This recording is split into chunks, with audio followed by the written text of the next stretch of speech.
Hello and welcome to this episode of Bullseye, my weekly take on issues that concern Goa. And I try and bring clarity from clutter to explain situations and developments that need to be simple and understood by ordinary Goans. This is Ink Goa, and I'm Sujay Gupta. The BJP in Goa, as in the rest of the country, is clearly on the back foot. But the political ground in Goa is changing.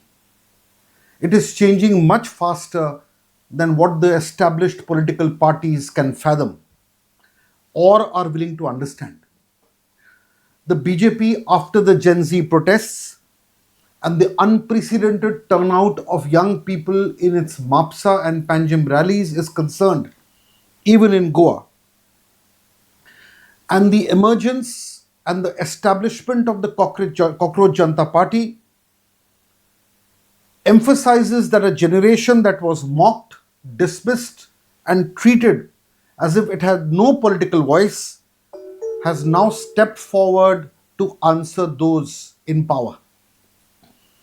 Now, those who are considered outside the political syllabus, especially the young people, are very much a part of the political narrative of today. And they are becoming the real opposition. They are not waiting for the Congress. They are not waiting for the Goa Forward or the Aam Aadmi Party either. Nor are they interested in the revolutionary goals. They are speaking directly, mobilizing crowds, mobilizing people, and making it very clear that the politics of Goa cannot be decided by the same familiar leaders, the same closed door negotiations, and the same pre election promises, irrespective of which party makes them, by the way, especially the established parties. The Mapusa and the Panjim turnout during the Gen Z protests was actually a very important turning point because it was not done by a party that had arranged for buses, cabs, food, and so on and so forth.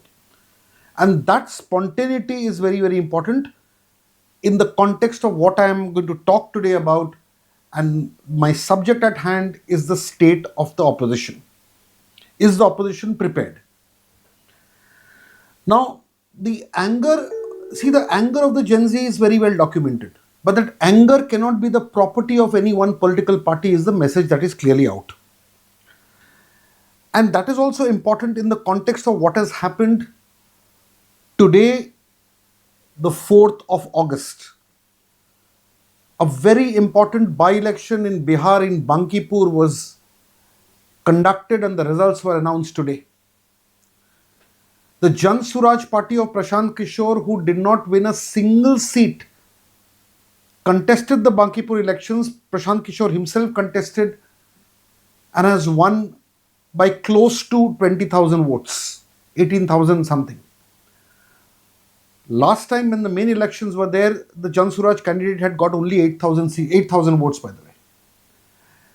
This means that the people of India, it is not just a Bihar message, it's an India message, that they are willing to vote for and support anybody who seems to be trustworthy and credible, and not necessarily somebody who wears a important political party's jersey. And this is important. The arithmetic of Bihar need not be imported to Goa, but the message from Bihar is very much visible even in Goa as well. That the simple message is that voters, especially young voters, are looking beyond traditional party loyalties. They are searching for, as I said, credibility, they are searching for trust, they are searching for leadership, and they are searching for political formations and people who understand what they are saying. And that is the question that I asked today. Is any political party in Goa, forget the ruling party, any opposition party, understanding the message of the youth? Because the youth are not with the BJP anyway. The Gen Z is not going to be with the BJP anyway. The BJP has lost the Gen Z of this country and the Gen Z of Goa itself. Apart from the Andhbhakts, as they say, quote unquote, there is nobody else from the Gen Z who's with the BJP. So that brings us to what the opposition is doing. If the opposition and especially the Congress does not follow this new script, it'll be thrown out again. Thrown out, completely thrown out. So even though the BJP is vulnerable and the public anger is against it, that does not automatically translate into a Congress victory or any other victory for the opposition. But since it's the main opposition party, let us ask, what is the Congress doing? Is the Congress preparing to fight the next assembly election with a genuinely new political template that suits the ground reality of today? Is it willing to listen to the new people, bring in credible people, consolidate the opposition and assure that the voter mandate will not be betrayed again? Or is it going to go back to the same tried and tested formula of performing reasonably well in South Goa, thinking it will do well in South Goa, get enough seats to try and cobble together something, try its luck in North Goa and see what happens? Now, this is what is not going to work for the Congress clearly. Now, also, the internal rumblings within the Congress is too clear and too obvious.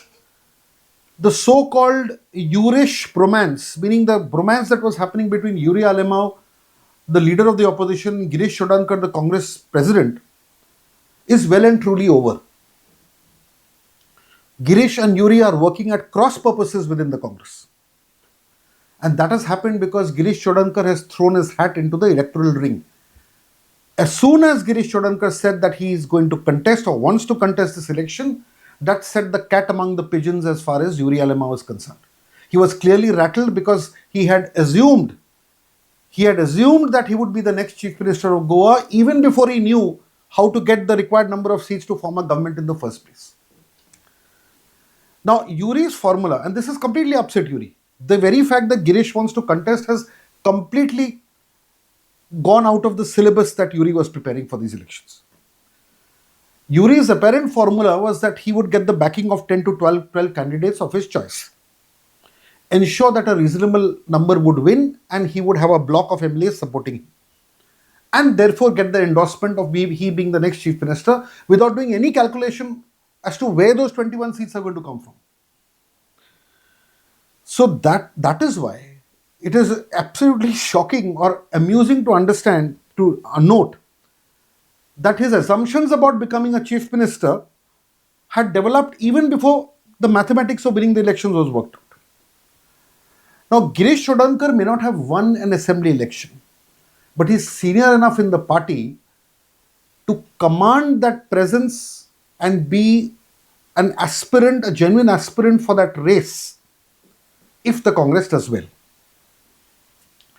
And that is why when he announces that he's in the Chief Ministerial race, it is an indirect announcement that when he announces that he's in the race to contest the elections, it is an indirect announcement that he is here because he's throwing his hat in the ring for the Chief Minister's position.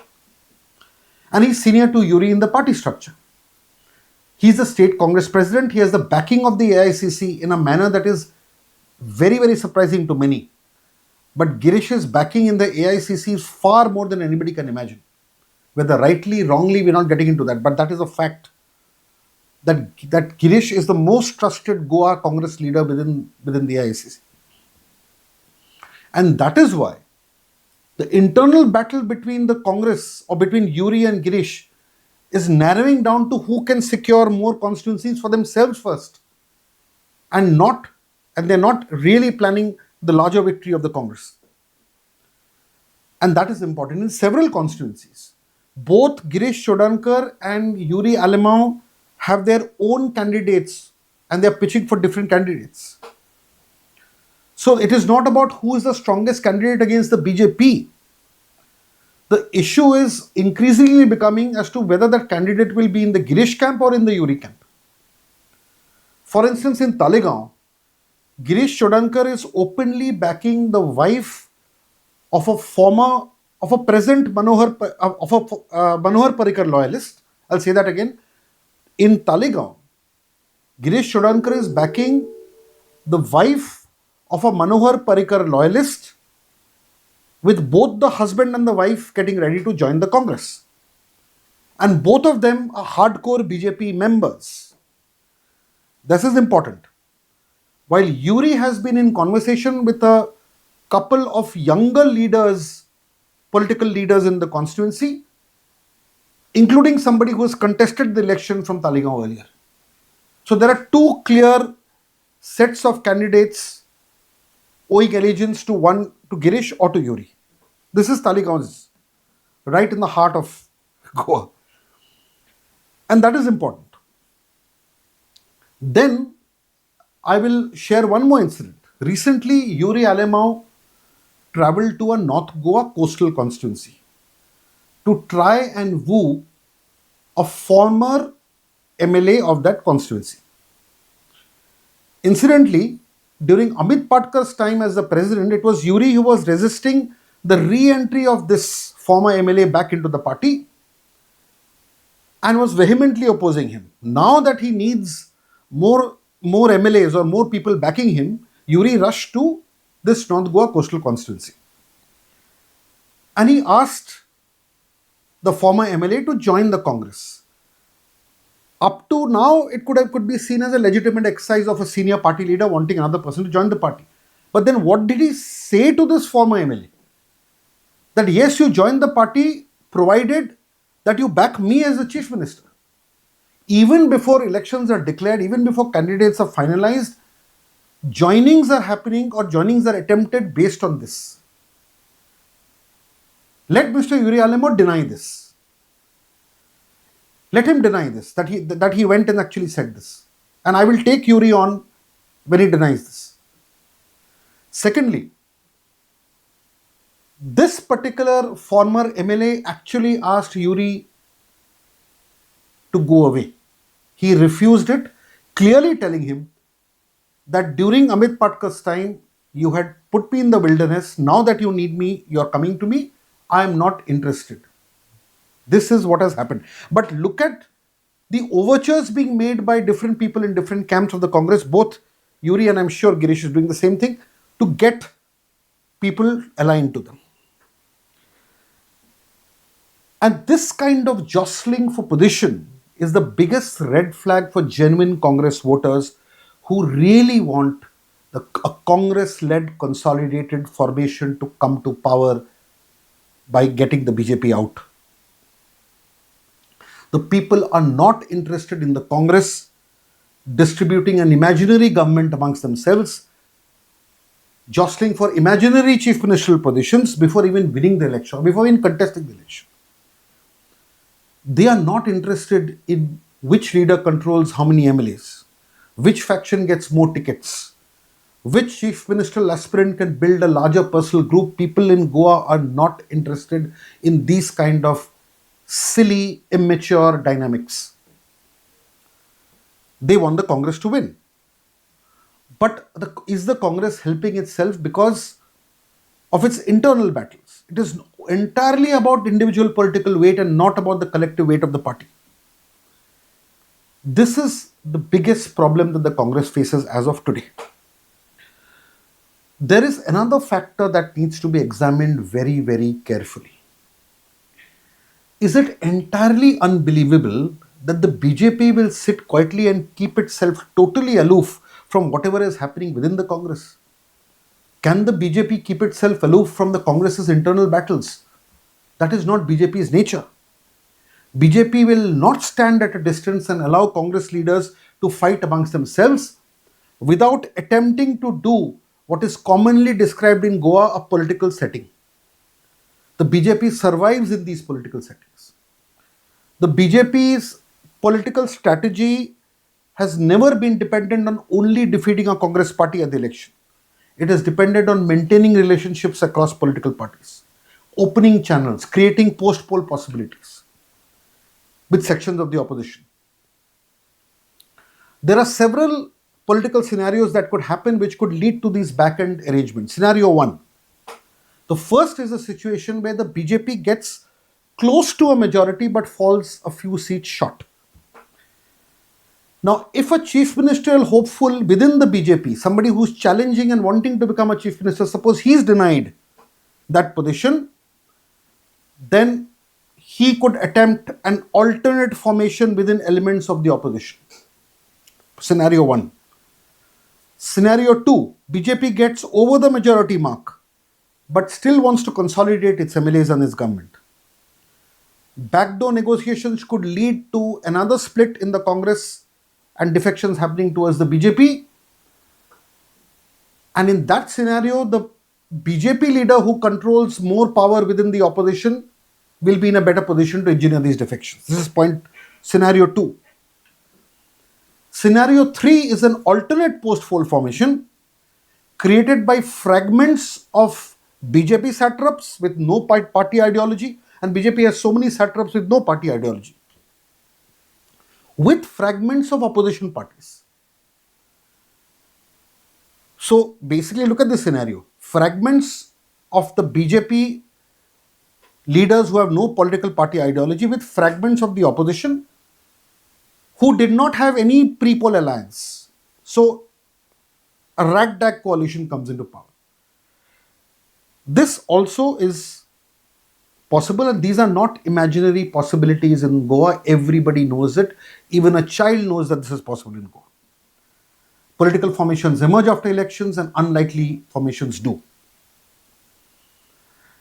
Now, the doubts about this cross-party dealings and settings have only become stronger, and I'm going to say this with responsibility, after a meeting of 2 senior MLAs of the current assembly who sit across the aisle in the assembly, and they met at a 5-star hotel in London near Hyde Park in London on July 17th between 4:25 p.m. and 5:25 p.m. July 17th, I know the name of the hotel, but I'm just going to say a 5-star hotel in Hyde Park between 4:25 p.m. and 5:25 p.m. 2 senior political leaders, 2 senior MLAs who sit on opposite sides of the aisle. Of course, they may have been just discussing the London weather, but the political heat, and the London weather was very warm. They may have been discussing the warm London weather, but the political heat from this kind of a meeting is going to be felt all the way back in Goa, and that is actually happening. When leaders from rival parties meet secretly or discreetly, especially at a time when alliances, chief ministerial ambitions, and future formations are being discussed, then people have a right to know what was on the table. And we are not talking about the food that was ordered in that suite on 17th. We are asking for what really is on the table politically. And that is important. Now, these were obviously not innocent political encounters. That's very clear. Now let us move to the Goa Forward Party. After waiting for the Congress to firm up alliances, the Goa Forward Party is playing on 2 fronts. On one hand, it has announced a statewide yatra to connect to people all over the state and to feel the pulse and demonstrate that it is also willing to fight independently. Because Vijay Sardesai obviously cannot allow Goa Forward as a party to be suspended while the Congress takes months to decide on the alliance and how many seats is willing to give. But on the other hand, there was a very spontaneous, unplanned, impromptu meeting between Vijay Sardesai and Girish Chodankar 2 days ago. And whatever words were used to describe that meeting, it finally broke the ice between the Congress and the Goa Forward Party, at least with Girish. Now, Girish Chodankar's willingness to speak to Vijay, and Girish is really interested. Let there be no doubt about it. Girish is interested in taking this conversation forward. But that does not mean the entire Congress leadership is on the same page as Girish, especially not Yuri. And Yuri Alemao has remained very cold towards Vijay Sardesai, and Vijay Sardesai is in absolutely no mood to build bridges with Yuri after Yuri's Judas remark about him. And these are clear political facts. And this is not just political rhetoric, these are clear facts, and they affect or will affect political negotiations. And that is important. Yuri Alemao is now, his body language is very clear that he just does not want Vijay Sardesai to be anywhere within his political formation. Because, again, in the month of July, during a meeting involving Yuri Alemao and the Kepe MLA Alton de Costa in London. They had done a London trip to meet local Goans, including newly elected councillors. And during a meeting in one restaurant in Hounslow, a newly elected Goan councillor, Salvador Pereira by name, he actually asked a question to both Yuri and Elton, very clearly asking, what about this alliance with the Goa Forward? We have been waiting for a long time. When will the alliance happen? This question was directed straight to Yuri. And I'll show you the video. After this, we'll play the video. Yuri Alemao just literally ignores the question and passes the mic to Elton. Meaning Yuri is not even willing to respond to a question on the alliance. And his body language, I am not saying this. The people present in that room who have had conversation with clearly telling me that he almost seemed upset or disgusted with the question, passed it on to Elton, and Elton was made to kind of say the right things about alliance. But Yuri did not even take the question. You let the viewers see the video and decide for themselves. All Goans want an alliance, except Congress party, the way it looks like. Are you ready for the alliance?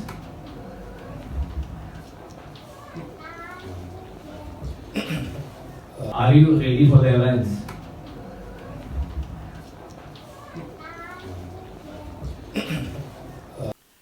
So this is clear.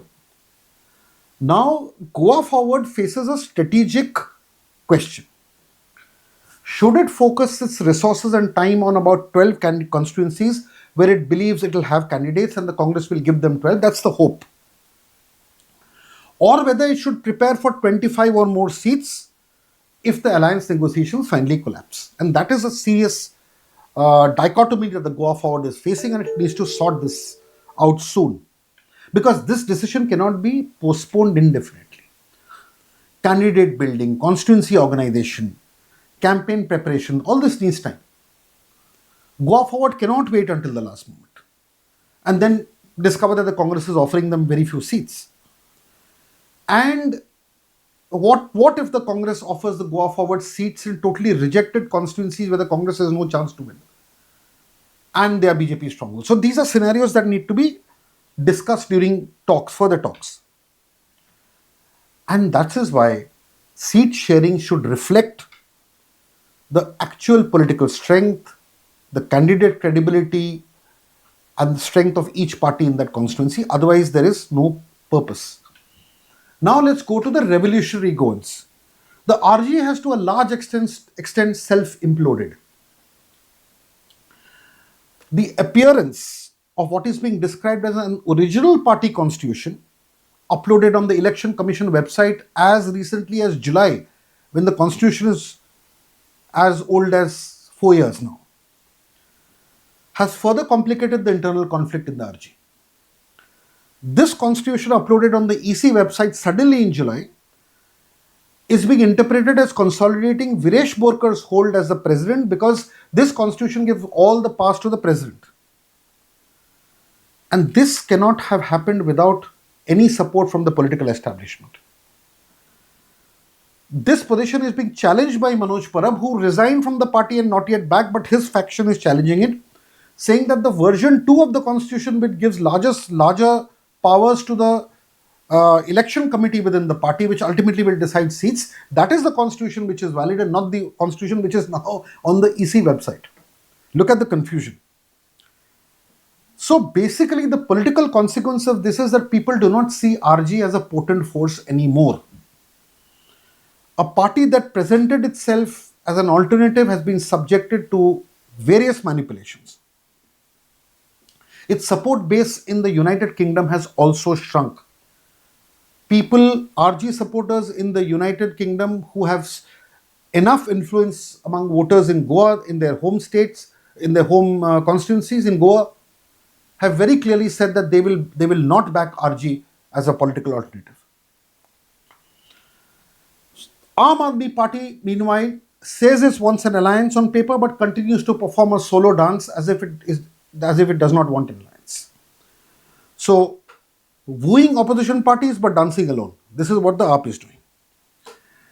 And it is promoting its own leaders in their own constituencies, which any political party has to do. but it may ultimately end up demanding much more seats from the Congress, knowing that the Congress will reject it, and then the AAP will say, our demands got rejected, so we are going on our own. That is AAP's strategy. So this is the political position of all parties in Goa today. The ground is ripe for the fall of the BJP. The government is facing serious public anger, especially amongst people, young people. Questions are being raised about unemployment, about crime, about land, about development. Development meaning anti-people development, corruption, governance, lack of governance, and the steady erosion of Goa's identity. People who remain silent are now speaking. People who are considered politically irrelevant are now marching. People who had stopped trusting political parties are beginning to organize outside the realm of political parties. The BJP is on the back foot. But the opposition remains fragmented, confused, and consumed by its own power games. The Congress is fighting over candidates and the chief ministerial position. Girish, Chodankar and Yuri Alemao are building their own camps. Goa Forward is preparing for an independent contest, but also preparing for an alliance. Yuri and Vijay Sardesai remain absolutely divided, and there is no way of bringing them together, and that could be a factor. Revolutionary Goans is trapped in its internal war. AAP speaks about unity but is preparing to go alone. This is the sum and substance. Everybody says BJP must be defeated. But almost everybody is behaving as if defeating the other political opposition is also equally important. That is the fundamental contradiction. The people are looking for a credible, trustworthy, and a consolidated opposition. They are not looking for a collection of chief ministerial hopefuls and power games behind closed doors and secret meetings in London. Gen Z has changed the political atmosphere. It has shown that young people are willing to challenge power. But these young people will simply not move from the BJP into the arms of the Congress or any other opposition party. Let's be very clear about this. So Congress, as I said at the beginning, must decide if it wants to follow the old script or the new reality. The wider opposition must decide whether it wants consolidation before the election or negotiation after the election. And will it work or not? But unless the established opposition stops fighting for individual power and starts fighting collectively for Goa, which does not seem to be seen at this point of time, it may once again convert a historical opportunity into a historic blunder. That is the bullseye of today. Thank you.